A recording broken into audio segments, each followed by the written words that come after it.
I think it was CJ McCollum had mentioned this before when he was asked about the clutch stuff, is that sometimes it feels like there's too many cooks in the kitchen because CJ is a bucket, Brandon is a bucket, Zion is a bucket. And you never really know how to balance those things coming to clutch. Because again, a lot of times it does result to like, here's an isolation for our best player. So they don't know who our best player is in this scenario.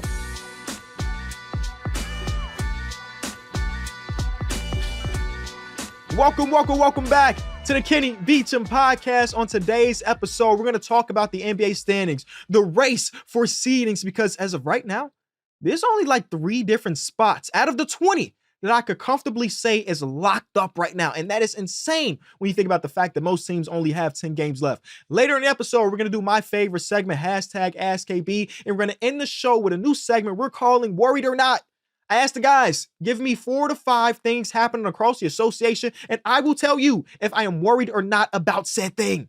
All I need from you is to sit back, relax, after leaving a like on the episode, after going over to Spotify and Apple and giving it 5 stars, subscribing to the channel, all of that stuff really matters to me.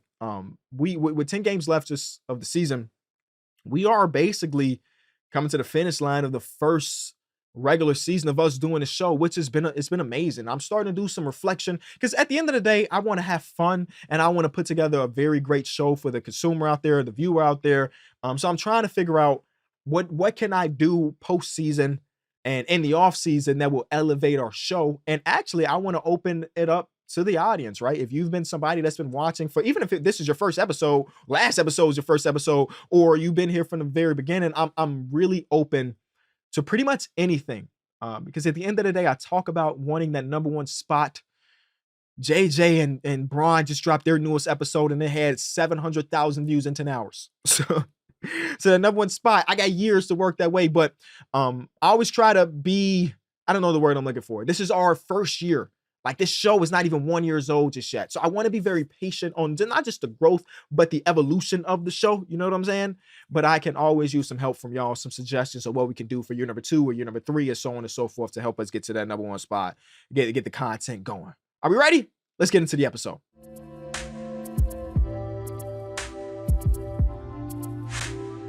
Here's the way I'm seeing things. There's only 3 different spots that are locked up right now. Everybody knows the first one. The Boston Celtics are the number 1 team in the NBA. With 10 games left, they can lose every single game of the rest of the season and still be that 1 seed because that's how dominant they were the rest of this way. And I kind of like the way Joe Mazzulla has things going now. We're going to talk about their 30-point blown lead in a couple minutes here. But I like the way Joe Mazzulla has been very cautious with his players. I feel like we haven't seen the full version of them for some time because they're not really playing for much. Now, it could be a double-edged sword, right? You're really doing it so you can go into the postseason as healthy as can be. But also you can say like, hell, I mean, how many reps do we have to get? Now, the numbers say that they've played tons and tons of minutes together, but like even in that game versus the Atlanta Hawks, I think they were missing Derek White wasn't in that one and one other normal starter. It's been a few days now.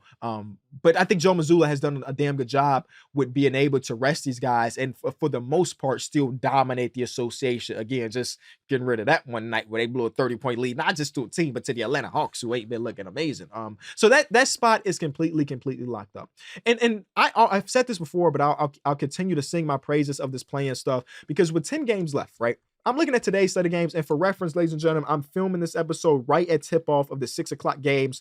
Like, yeah, Warriors versus Magic just tipped off. So when I talk about a team or a player being X many games back, it might be 1 or half a game difference between now and when the episode drops, but just bear with me.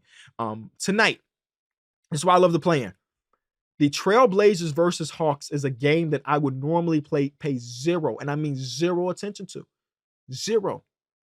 But I'm going to watch at least some of this game or keep track of this game because for that 9-10 spot, everybody knows that the Atlanta Hawks and the Bulls will be going against each other for the 9-10. And for a very long time, we were under the assumption that the Bulls would be the team hosting that 9-10 matchup. But the Bulls are skidding with a 3-game losing streak, and one of those games being to the Washington Wizards, who are on a 3-game win streak. Shout out to the Wiz. The Atlanta Hawks are only 1.5 games back from Chicago. So this game against the Trailblazers, they should win because they're a 12-point favorite according to Fanduel Sportsbook. They should win it, but I have to at least pay attention to it because if they win that game, then that 1.5 game difference is shifted a little bit. And we might get to a world where the Bulls are no longer hosting the play-in game. You know, so all of this stuff really, really matters, which is very, very cool.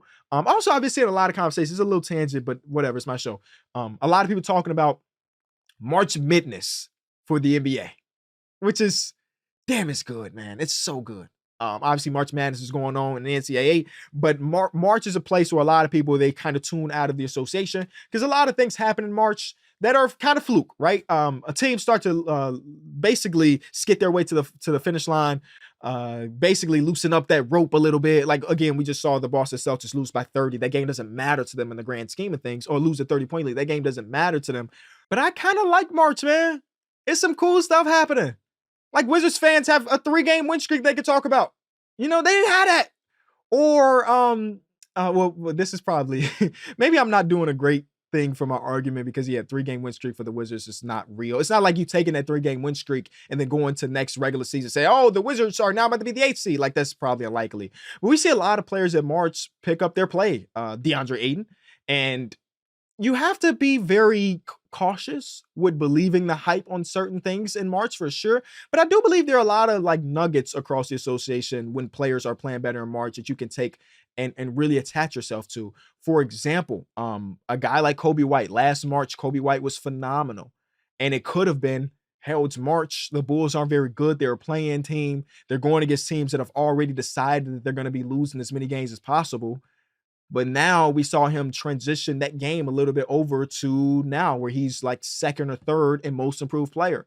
Now, that's not the case for every player that plays amazing in March, but there are certain things that you can look at and be like, oh, is that real? Is it not? And sometimes it is. Anyway, Celtics have secured the number 1 spot. Cool. I think that the Bucks at number 2 is somewhat secure. Now, right now, they have a 2-game difference between them and the 3-seeded Cavaliers and a 2.5-game difference between them and the New York Knicks. I think that the Bucks are pretty safe at number 2. Again, 10 games left. Anything is really possible, but I feel okay about it. And the Bucks just continue. And I mean, continue to confuse me, man. Like I really do want to believe in this team. A couple episodes ago, we did how much do we trust these teams come playoff time. And I had the Bucks as my second most trusted team behind only the Boston Celtics in the Eastern Conference. In my mind, Giannis is playing in the MVP caliber level. Chris Middleton had just come back. I think when I recorded the episode, Chris Middleton had just played that first game back where he looked pretty damn good. And then though Dame is not having supernova superstar Damian Lillard season, I still trust him come playoff time. And that was enough for me to say, I think I put them on like at a scale of 1 through 10. I think I put them at like an 8 on my trust scale. And then something like last night happens where they go against the LA Lakers again, who are shorthanded. This time, no LeBron James. And they are up by, hold on, I got it in my notes. Like y'all know, I'll be taking notes on watching these games. They're up by 18 points with 9 minutes and 52 seconds to go, and they lose. And it goes to double overtime. It was actually a classic, one of the best games of the season. It was a dogfight, great defense on both sides, but they let that game go. And that was coming off of their most impressive win of the season, if you ask me. Man, they played against OKC, and I could not have been more excited for that game because OKC's deficiencies is a place where the Bucks are really good at. And the Bucks are one of those teams that I feel like I haven't seen them really take advantage of a team's deficiencies. And OKC, obviously being a relatively smaller team, not a great rebounding team, even though, again, it's getting better and better. I just saw the Milwaukee Bucks on the schedule and Giannis being this force of nature. And I'm like, okay, will they be able to win this game? And not only did they win it, they dominated it. And it was the best game of the season. They made Shai Gilgeous-Alexander not even look like an MVP candidate. And that's hard to do because he's very consistently dropping 30 a night. Right? And I'm like, okay, here it goes. I think Chris Middleton ended with a triple-double. Yeah, he's stat padded. Who cares? It's a triple-double. He only got 3 in his NBA career. And they looked amazing, right? It's like, okay, is this the point? Chris Middleton is back. They dominated one of the best teams in the league. Can they take this momentum and go? And then they go against the Lakers in a game that they obviously are better than this Lakers team. And especially if no LeBron is there, and they let go of the rope. And I'm watching it, and now I don't always look at these games, especially when I'm like dissecting a team like the Milwaukee Bucks, because I just, again, don't know how to feel about them really. I'm not necessarily looking at wins and losses. Like in the grand scheme of things, that 1-game loss versus the Bucks don't mean anything. Now, if you compare that with the other game they lost against the Lakers a couple weeks ago, maybe you compile those two and it means something. But I don't really care whether they lose or win. It's the matter of the things that they're doing. And I wasn't impressed. I didn't think they got a favorable whistle down the stretch, but that's not really my place. right? I'm not normally a guy that's going to call out refereeing. The last 2-minute report is going to have a lot to say, I believe, but that's not for me.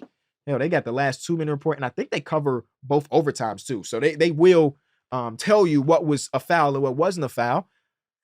But see, there's a lot of things in this game that I wasn't a fan of. All right, let me go through my notes and just bullet notes. The first possession in the second half, they gave up 2 offensive rebounds, and it led to a D'Angelo Russell 3. That's very minor thing, very minor thing. And then 2 minutes later, Austin Reeves got an offensive rebound when it was him and 3 other Bucks players, and that led to another D'Angelo Russell 3. D'Angelo Russell went out and scored, I think, 13 points in the first 6 minutes of the third quarter.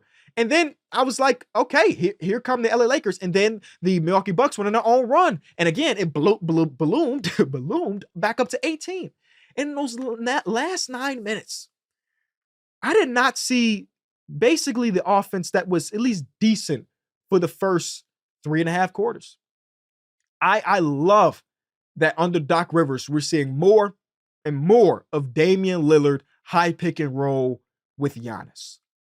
In this game, it felt like we didn't get to use Giannis as much as a role man, and it was a lot of pull-up three-point jumpers for Dame, and that's just because of the coverage that the Lakers were using. And listen, I'm not going to fault Dame. He's one of the best pull-up three-point shooters that we've ever seen. Even in this year of his down statistical season, he's in like the 90th percentile on pull-up threes this year. Like, he's still elite at that. But in this game, the easy ones, and I'm considering that an easy one for Dame because, again, he's always been great at this. The easy ones were not falling. It took a hand in the face for Damian Lillard to hit any damn shot. And this one, it was like, that's the Damian Lillard way, I guess. And I just felt like we didn't really capitalize on some of the things. And the times that we did get actions where Chris Middleton was really involved in it, it was like, hey, Chris, here's somewhat of a 2-for-1 opportunity late in the fourth quarter. Just take a long two-point jump shot. And some of the stuff with Brook Lopez bothers me, like Brook Lopez taking a 30-foot three-point shot with 19 seconds left on the clock. And the only reason that bothers me, because Brook Lopez has turned himself obviously to a very good three-point shooter, and he opens the game up so much more for Giannis. We talked about this for Shai Gilgeous-Alexander a couple weeks ago, how because they have 5 players that can shoot on the court at all times, it just makes it easier for Shai to get to his spots. I feel the same way for Giannis, but that shot with 19 seconds to go on the shot clock will be there, right? Like, it doesn't have to be the last resort because, again, he's shooting like 36% from 3 on high volume, which you will take for a 7-footer.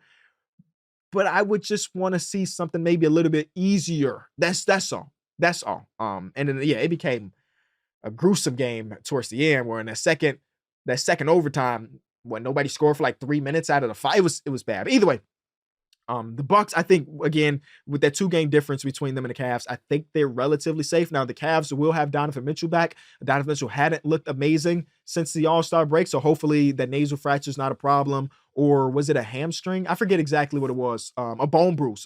Hopefully those are healed, and maybe we can see them turn it up just a little bit more. And then on the Western Conference side, ain't nothing secure. In my mind, the one thing that was secure, February 15th, we definitely thought that we saw Nuggets, Thunder, Timberwolves, Clippers all competing for the 1 seed. No matter what, those 4 teams are going to be the top 4 in some combination. Since then, the Clippers ain't looked amazing. We're going to talk about it a little bit later. So that's no longer the case. The Clippers are not secure for those top 4 spots. And for maybe a day before the Pelicans lost that game against OKC the other night, the Pelicans were the 4th seed. What? February 5th, the Clippers were the 1 seed in the Western Conference. Now, it only lasted a day. I don't want to make it seem like they had a month straight ready to 1 seed, and now they're fighting for 4. But it's just interesting to see how things can be, because in February 15th or 25th, they had the 4 seed, and it was a 4-game difference between them and the 5 seed. And now the difference between them and the 5 seed is half a game. That's how much they've struggled over the last month and a half of the NBA season. So the only thing that I can say is maybe secure is that the Lakers will be the 9th seed. They have a 2-game difference between them and the 8th seed, and 2.5-game difference between them and the 10th seed. And the 10th seed not even secure no more because the Rockets, here they come. So those are the only 3 things that I feel pretty confident in. But even that, like a 2-game difference could definitely change. We've seen it time and time again. Now, the most intriguing battle out of all of this is that battle for the 4th seed out west. And it's between the Clippers, the Pelicans, the Mavericks. And I don't want to say the Kings and the Suns are not in on it. But I'm gonna say right now that they're not in on it, and maybe they will be eventually. But let's just keep it very easy and say that the Clippers, the Pelicans, and the Mavericks are the teams because they're all within 1.5 games. And I don't know which team I feel the most confident. Obviously, the Dallas Mavericks are the team that is on the hot streak, and boy, are they looking really good. Now, I made a whole video about this on my other channel, Kenny For Real, that you could check out, like a 10-minute video strictly on the Dallas Mavericks and everything. But all I can really say is that they're clicking at the right time, and they have the 23rd easiest schedule left in basketball, or the 23rd hardest schedule, however you say that. Just know their schedule is not very hard anymore. They got a bunch of easy games coming up, and that might be the determining factor because the Clippers have a dogfight to the end, and then the Pelicans are like somewhere in the middle. So maybe it just is just like, hey, we go against the Jazz 2 more times this season. That might be the determining factor on whether or not we get the 4 seed. And I got to ask this a bunch. Now, for y'all that are wondering, I do go onto Twitter for Ask KB, and I say, hey, I'm about to film, ask me some questions. I saw a decent amount of questions revolving around Luka Doncic, and we're going to talk about him and his MVP candidacy a little bit later in the episode. But I think it is just a little bit too late for him for the MVP voting and stuff. But if they continue to roll and they get up to the 4 seed, oh boy. I'll leave it at that because we're going to tackle it a little bit later. I'll leave it at that for right now. Oh boy, I'll just leave it at that. This portion of the Kenny Beecham podcast is brought to you by goodr. Goodr Sunnies are stylish and they start at just $25. And they tell you everything on the box. There's no slipping. There's no bounce. They're all polarized and they're all fun. We all need a little bit more fun. They have over 50,000 5-star reviews, and it might be 50,001 because I'm giving it my endorsement because, again, the sun is out here in Illinois a little bit more. I'm hitting the course every once in a while, and goodr has been in my bag, and I'll pop them out when I need them. They have a 1-year warranty and a 30-day free return policy, and they're a 100% carbon neutral company. I mean, if we're talking about $25, you don't really have to worry about breaking them. You don't really have to worry about misplacing them because they're very, very affordable. One of my favorite things is the names of some of their drops. Let me read them to you. Let me read it to you. The Back 9 Blackout. Those are a pair that I have upstairs, and they, again, come in handy on the Back 9. The Flamingos on a Bulls Cruise, and the Donkey Goggles. That's just 3 of the names. There's a lot more where that came from. At the end of the day, they're lightweight, they're stylish, and they don't slip off your face, pretty much checking all the boxes that you would need for a pair of sunglasses. And if you want to support the show, goodr has a deal for the Kenny Beecham podcast listeners. 10% off your order. And that's only if you go to goodr.com/Kenny. 10% off a 30-day money-back guarantee if for whatever reason you don't like it. This is a win-win scenario for everybody involved. So go over to goodr.com/Kenny. I want to say thank you to goodr for sponsoring this portion of the podcast. I think the second most intriguing battle for standings is the battle for the 3 seed out east. I don't know if other teams fear the Boston Celtics or not. You know what I'm saying? Like, I remember when I was growing up, and I don't even mean that wasn't even that long ago. There were times where teams would try to manipulate their standings to stay away from LeBron James out east. They did not want to see the Cavs, right? If there was a half a game difference between seeing the Cavs in the second round versus not, some teams were trying to get out of that situation. And it didn't matter because the Cavs were just dominating the Eastern Conference anyway. And I don't know if these other teams look at the Boston Celtics as this big bad wolf, even though they have been that this entire season. Obviously, I think because of their, I don't want to say lack of success, because you make it to the conference finals multiple times. You go to the NBA finals. I find that to be successful. You know what I'm saying? I know some people it's rings or nothing. I'm not a rings or nothing type of guy. But for the lack of better term, they're them not having much success, and that's just mean them getting their jewelry, might have teams like the Cavs, the Knicks, or the Magic not really giving a damn if they see them in a second round after a 4-5 matchup. But I believe these teams should definitely be trying to avoid them. I just do. Like, of these teams, what team matches up the best with the Boston Celtics? I don't think the Orlando Magic match up well. And I know the Mavericks, Magic, have had really solid success against them this season so far. And I guess for the last couple of seasons, this feels like that's a team that has the Celtics number. But a lot of things change in the postseason. I just think that they will be overpowered with the offense. And though I trust Jalen Suggs and I trust Jonathan Isaac to really bring it defensively, I just think the Celtics have a little bit too much. So they should be trying to avoid them by getting to that 3 seed. I don't think that the Cavaliers match up too well either, honestly. But the one team that maybe does match up well is the Knicks, just because they have so many players that get it from the mud, good defenders. Now, this is contingent on whether or not Julius Randle and OG Anunoby plays, but a lot of these teams don't match up well against the Celtics. So that battle for that 3 seed could maybe potentially make it seem like you only go against the Celtics if they make it to the conference finals and you make it to the conference finals. And it will be just, now I don't have a dog in this fight. I don't care who ends up where. I know where my team is at, and that's in mediocrity. But wouldn't it be cool to see the Orlando Magic be a top 3 seed? Just for the story. This team did a rebuild, 3 years? How long has Vooch been on our team? 3 years ago? They gutted the roster. Evan Fournier gone. Aaron Gordon gone. Vooch gone. And just like that, of course, they get the first overall pick of Paolo as a stud. They get Franz Wagner with the pick that was from the Vucevic trade. And they've just built a really, really competent team. The problem is that their offense is 21st in basketball, but damn, are they a great defense. I think it's top 3 at the moment. I think it'll just be a great story because they have one of the younger teams in basketball. And we see some other young teams across the league, like the OKC Thunder, having a good season. So to see 2 of those be higher seeds in the same year would just be cool. It would be really, really cool. Now, I think that if that happened, being that 3 seed, and again, it's only a 1.5 game difference between the Pacers and the Heat and the 76ers. So who knows who's going to stay out of the plan?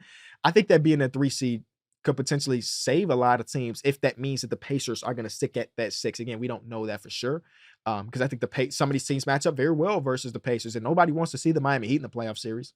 You know, I'm as skeptical as a lot of people, but if my favorite team was potentially going against the Heat, I'd be a little bit scared. I wouldn't want to see Philadelphia assuming that Joel Embiid is coming back, and by all reports, he is. So the Pacers of the 3 just seems like maybe the better matchup for a lot of teams because they don't have that playoff resume that the Miami Heat really do, and one of the best coaches of all time, and they don't have like a Joel Embiid on the other side with the Pacers. The only other battle I really care about is the battle for the 1 seed between the Nuggets, the Thunder, and the Minnesota Timberwolves, because it's been a fight. All 3 of these teams are continuing to soar. It's hard to catch a team that ain't losing. I mean, the Nuggets, I think they've lost 1 game since the deadline, and that was 2 games since the deadline, and those were 2 like buzzer beater game winning shots. They have put foot down on the gas, but they ain't made up no real room because the Thunder continue to be great. Other than their game against the Milwaukee Bucks a couple nights ago, they continue to be great. The Minnesota Timberwolves continue to be great, even in the absence of Karl-Anthony Towns, because Anthony Edwards is doing some ridiculous stuff and so on and so forth. So all of this stuff is so very great to see. Because even I think we're gonna get down to the last day of the season, and usually you're like, okay, I have this seed, I can rest my guys. I don't know if you're gonna be able to do that this year. Yoke might have to play on the last game of the year if they really about that 1 seed. And KCP said they were about that 1 seed. Then Mike Malone said they don't care about the 1 seed. We're gonna really see. We're gonna really see. We gonna really, really see whether or not you care about that 1 seed. Now, we did have a game a couple nights ago where Jokic did not play, and I was like, oh, okay. Usually, I mean, it was against a team that wasn't amazing, so they just felt really comfortable in it, and they ended up winning that game. But that's maybe, if you care about the 1 seed, you might not really take that chance. But I think tonight, Shai Gilgeous-Alexander's not playing against the Rockets, and that, again, opens things up for the Rockets to make some moves against the Warriors. So all you really need to know is that things are extremely fluid, and by the time we do next episode, a lot of this could be changed, which is a beautiful thing. Let's get into my favorite segment, #AskKB. All you need to do is go over to Twitter or X, use that hashtag, and I will see it and hopefully pick your question. The first one comes from Devin. What does Luka Doncic have to do to win the MVP award? Because he is way above everyone else in counting stats. This was the question I was referring to earlier in the episode. One of the questions, at least. There's nothing he can't do. If I'm being honest with you. Not saying that's fair. I'm not saying that's fair, but I'm being real with you. Jokic has won that award. It's done. It's over. I know Shaq just did his little push on Inside the NBA and everything, but that is Jokic's award, and really nothing that Luka can do can change that. The unfortunate part about it, and I've mentioned this before, that Luka Doncic came into the scene so very good that we're already taking him for granted, and he just turned 25 years old. And I think my philosophy on MVP is always shifting. And I think that's probably healthy, right? Because every single year has different variables and so on and so forth. I still, if you ask me today, who's my MVP, I'm having Jokic number 1, but I would have Luka number 2.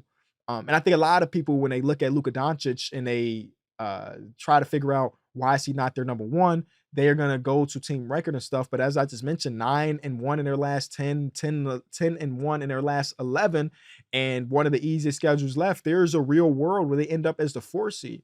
Now, what's the argument? Now, anytime I try to talk MVPs or debate MVPs, I'm not in the business of saying like this guy's my MVP and your guy for MVP, this is why he's not. Like I can't do that. That's just not in my DNA. You know what I'm saying? Because of all of the 4 people that I would consider real contenders, Jokic, Shea, Luka, Giannis, all of them have damn good cases, right? It might be it's a little bit of personal preference. It might be one specific thing that you value over the other. But I would never say like Jokic is my MVP right now. And if you got Shea, here's why Shea shouldn't be yours. Like I think that's just a bad way to kind of talk about these things. But I think I would have Luka number 2. He's just been phenomenal the entirety of the season, has not left up. I mean, MVP is a lot of like, how important are you to the team? Everybody can see that he as important as anybody. I also try to think about moments, and Luka Doncic has a ton of moments already. I mean, I'm not already, but because the season's already coming to a close, but like he scored 70 in a game this season, 73 in a game this season. He's hit game winners. He's done so many things this year. So I have him as my number 2, and I believe that that's probably gonna be the case, that he just hasn't had enough for the voters to put him over Jokic. If you go to Fanduel Sportsbook, it's Jokic at a minus 1,100. That's all you need to know. It is wrapped. You got Shea underneath him with a plus 1,100, and then Luka at number 3 at a plus 1,800, and then Giannis at a plus 9,000, and Jason Tatum at number 5 there. So like I said earlier, it is all but wrapped up for Nikola Jokic to get that MVP award. Is it fair? Is it not? I think that's okay. I'm okay with it. You know what I'm saying? But Luka would be my number 2. FanDuel is putting the ball in your court for the rest of the NBA season because new customers get $200 in bonus bets with any $5 winning bet. That's $200 if your bet wins. Bet on the NBA with a wide range of bets, like quick bets, same game parlays, and player props. Personally, I like taking the money line of one of the bottom feeder teams, especially when they're going against a contender. So visit FanDuel.com/Kenny and make your first bet a layup. The next one comes from Jay, also known as I'm Trying to Get Down. What are some things in the NBA that were hard to come to reality with? I think that the most difficult thing for NBA fans to come to reality with is when their favorite players / former superstars are really in decline. Maybe you see the name and you remember what this player was 2 to 3 years ago, and it's hard to look at who he is today and say that he is a worse player.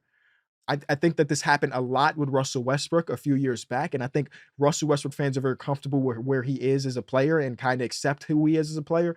But there was a few years stretch post OKC where he was still really good, do not get me wrong, but he was not the number 2 point guard in basketball, only behind Stephen Curry anymore. And it was hard for people to come to grasp with that. And he wasn't number 2. Maybe he was number 4. Maybe he was number 5. It wasn't like he had fell off. But it's just hard to kind of see that decline in real time and be able to accept it, especially if you're a fan of that player. You know, I think that's the hardest thing to really, really do. Another harsh reality for us NBA fans that a lot of us is not going to see our favorite team win a championship in our lifetime. We are watching our favorite team on a nightly basis, and we may never see them do the thing that we want them to do. That's a harsh reality to accept. But it's the reality for some people. I mean, there are teams out here that have been around for 40, 50 years. They got 0 championships. 40, 50 years. So, you know, it is what it is. But that's why we do it, right? Because you don't want to be missing out when it does happen. So you watch when it's bad. And then when it happens, you feel great. Next one comes from I can't pronounce the name, my guy. I apologize. I'm sincerely sorry. You know what I'm saying? If the NBA offered you a job to do a bunch of content around the league and players, but you had to abandon all of your podcasts and move to a different city, would you do it? One thing that you left out of this, my guy, how much money I'm getting paid? How much money I'm getting paid? Because it would take so much, man. It would really take so much, because one of the things that I enjoy most about what I do is the freedom to do things when and how I want to do it. I have been my own boss for 8-9 years now. And I think it would be really hard for me to not have that luxury. You know, I think I've just become so accustomed to it, right? If I'm not in the headspace to do a certain thing, for the most part, I never really have to do it. And when you sign up for one of these companies, I mean, they expect deadlines. You got things to fulfill, and I understand that. That's how life is for 99% of people. But I'm in the minority right now, and I'm very appreciative of it. And I don't want to go back on that. So it would the things that will change it is like, is the money so crazy that I'll be willing to do that? I just don't see a world where that is the case. I do well. I do well enough.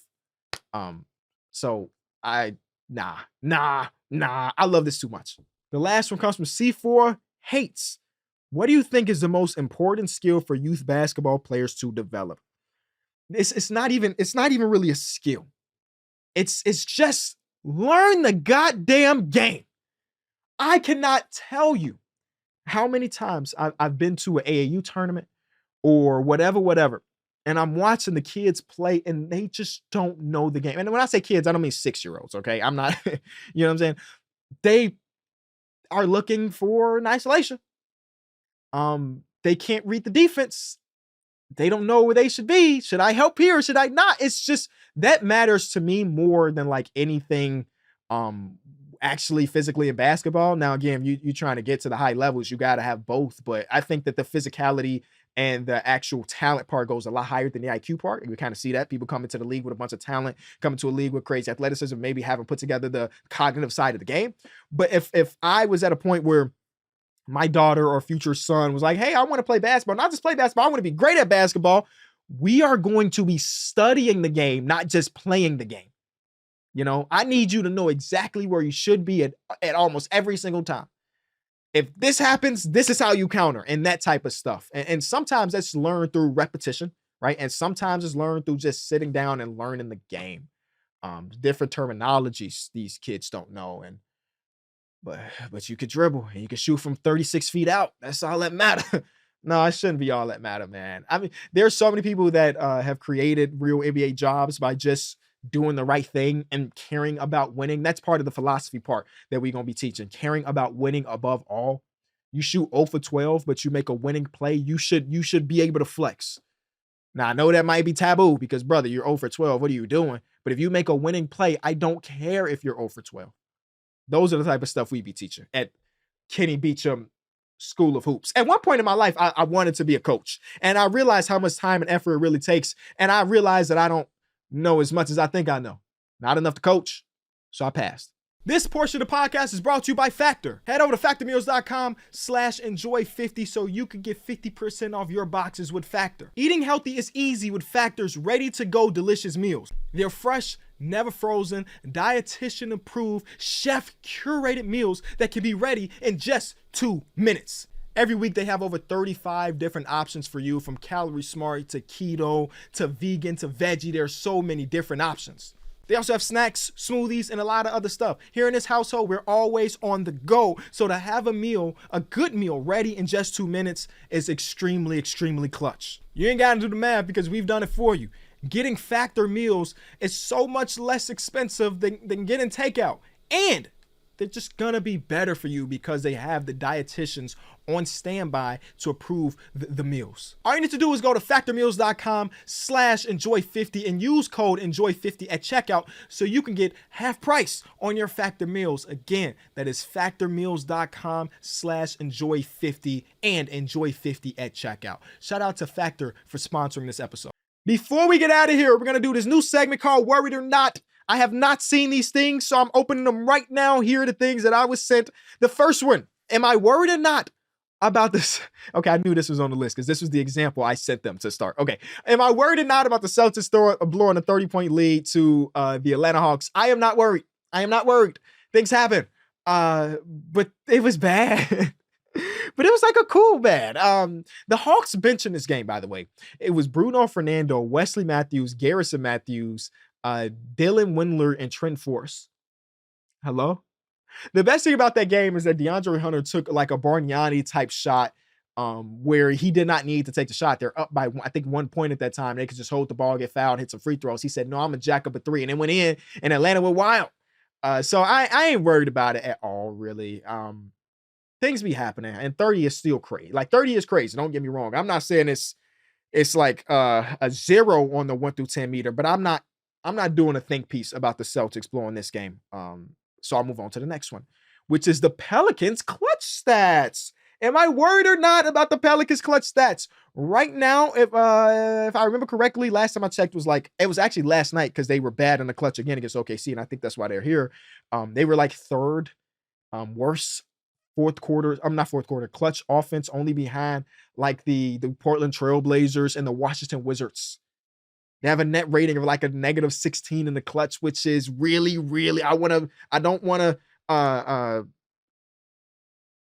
do want to belabor it. It's really, really bad, especially for a team that is a 5 seed trying to win basketball games. Now, this is the first clutch game I think I've seen them play since Brandon Ingram went out, so I was really interested in it. And it ended up with OKC going on the 12-0 run to end the game after the Pelicans, I think they were down by 20, and then 4 minutes later, they were down by 4. Like, they had a crazy run in themselves. And in that 12-0 run, I feel like they like, one of my least favorite things in basketball is when we get to the clutch and both of the teams neglect the things that got them to this point. We're not moving the ball anymore. We're not running any sets. It's like, let's get our best player and try to get a switch to a lesser defender, and that's our offense for the last 5 minutes of the game. The Pelicans didn't do that. The one thing I hated about it is that Zion didn't really touch the ball. I think he touched the ball once in the clutch, which is just unacceptable because he's amazing and he's the best player on the team. But this is the first game I've seen of them play a clutch game since Brandon Ingram went out. And I think one of the problems when it comes to the clutch, and I don't know I think it was CJ McCollum had mentioned this before when he was asked about the clutch stuff, is that sometimes it feels like there's too many cooks in the kitchen because CJ is a bucket, Brandon is a bucket, Zion is a bucket. And you never really know how to balance those things coming to clutch. Because again, a lot of times it does result to like, here's an isolation for our best player. So they don't know who our best player is in this scenario. But I think that they got good looks. Herb Jones missed a couple shots, one of them in the corner, one of them on the right wing that was shots that he could make. Trey Murphy III hit a big one right before clutch time. Or I think it was in clutch time, but before the 12-0 run. But I can't say I hated what I saw. The shots didn't fall. Defensively, they struggled to get a couple of rebounds, and that kind of hurt them down the stretch. Shea had a bucket offensive rebound that he didn't even come down with. He just tipped it over to J-Dub, who tipped it up, which is pretty dope. I think there was a missed carry call from Shea in this game that led to a Lou Dort 3. But am I worried about it is the question. If I'm putting it on a 1 through 10, I'd probably put it like a 6.5 because I really, really like the Pelicans play. And I do believe that if they end up playing in that series versus the Clippers, I'm going to think long and hard about that. And I'm leaning towards Pelicans right now. But if we can't do anything in the clutch, then I might have to go Clippers because I trust the Clippers in the clutch way more than I trust them. So I'll maybe put like a 6 on the scale. That feels about right. The next thing on my list is the Clippers. Yes, I'm worried. Yep. Because at the end of the day, the Clippers' goal is not to make a second round appearance. It's not to make a conference finals appearance. They want to raise the Larry O'Brien trophy. And in the last 22 games, they are 11-11. And they have the 27th ranked defense? How is that possible? When they were on a 20-4 run, they were 20-4 after that first streak of James Harden being there, and they were awful. 20-4, and they were dominating teams. They had one of the best defenses in basketball. The offense was humming. Everybody was locked in. And now, a lot of that is gone. I watched them play against the Pacers, and they look so damn slow and so old. Now, the Pacers are a team that's going to get up and go, and that's the place where they're going to win their battle most of the games. But, man, I'm watching their transition defense. I'm like, bro, is this the same team I remember watching in January, February? And I know they were missing Russell Westbrook for a majority of that stretch, but, like, he is very important to their team, but he ain't the end-all, be-all. So I'm just watching these guys play with the lack of effort on both sides of the ball. And I be thinking, like, I know they got Kawhi, I know they got PG and James Harden, and sometimes these older teams kind of lollygag and then flip up a switch come playoff time. I don't know if they have collectively done enough for me to believe that they can flip a switch. Kawhi Leonard, he's basically a robot, so I think he got a switch back there that he can do. But, like, the rest of them? What's the rest of them excuse? Like, none of them have done anything in the playoffs for me to think that they can flip the switch. I mean, Paul George has, but it was a goddamn decade ago. It was 10 years ago. So am I worried? Hell yeah, I'm worried because I'm putting them at like an 8.5 on my worry scale, man. Could they still win a championship? Yes. But am I putting money on it? No, I would never. And the last one, before we get out of here, am I worried about the possibility of more Jonte Porter type cases in basketball. For y'all that don't know, Jontay Porter is being investigated for potentially some sports gambling stuff on himself. Whether it be he's tipping to somebody that he knows or it's him doing it, whatever, he's been investigated, and we'll eventually learn more about whether he's guilty or not on everything. And obviously this has caused a lot of conversation about the way sports gambling has been integrated into our game. Listen, I also do a sports gambling ad. As y'all know, we're presented by Fanduel. I did a read earlier in this episode. Like it's definitely a part of our sport. And I am I worried about this happening more often? I would be lying to you if I said no. So yes, I really, really am. And I think the one thing that can change it at least a little bit is if the NBA really makes an example out of Jontay Porter and say, like, hell, if he is guilty, because it's all alleged right now, it's still being investigated. If he is guilty, here's a lifetime ban from playing in our league. For anybody else that gets caught, you are getting banned as well. And from something I read in all these articles as I was learning about the case and everything, these players go through different seminars. There's things in the locker rooms or throughout the buildings that they facilities that they are in, saying like all the things they can and cannot do with sports betting. And the NBA just partnered with FanDuel and some of the other sports books. So like that part is not going away. And as it continues to be integrated into our league, I think it will pop up more and more often unless they really set an example that say, hey, Jontay did something stupid. And if you do something stupid, just like Jontay, you're done. And we've seen these type of scandals in the NFL. We've seen them in the MLB with Shohei Ohtani and his interpreter. It's just because these two things in sports betting and the NBA and every sport is so intertwined, it's inevitable. And it's an unfortunate inevitability, but that's just the way it is. And that's our game now.